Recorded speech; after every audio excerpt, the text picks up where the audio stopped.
One committee of the Michigan State House has passed a bill that is sure to create some controversy, and according to one lawmaker, it's already created confusion and misunderstanding. 24-Hour News 8 political reporter Rick Alvin is here to tell us how the legislature is dealing with sanctuary cities. Rick? You know, to start with, a sanctuary city can be defined very broadly and very differently by many governing bodies and different people. But one thing for sure, when you bring up the subject, you get strong reaction.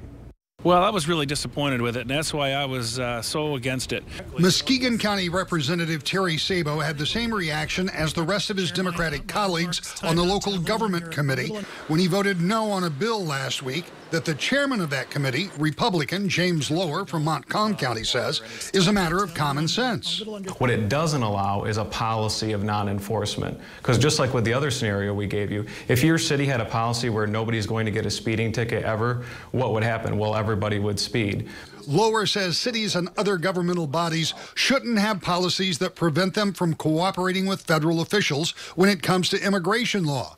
Not to make it a primary focus, but Sabo has a different view. What these bills called for was for local governments to take on even more duties than what they already have. And our police agencies now are already strapped with our cuts in revenue sharing. They've been underfunded.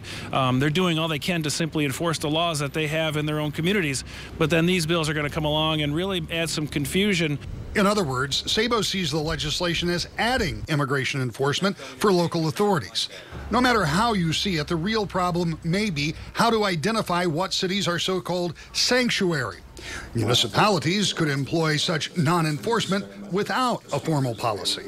Well, what we did with the bill is we tried to make the definition of what it is broad enough to where it would encompass that. But you're right, that's the problem with this whole debate, is what exactly is a sanctuary city? It's a polarizing subject, clearly. It's unclear what the fate of such a bill will be if it makes it to the Senate or even to the governor. It does, however, seem poised to be brought up in the full House. When it is, expect more debate along a very sharp divide of opinions.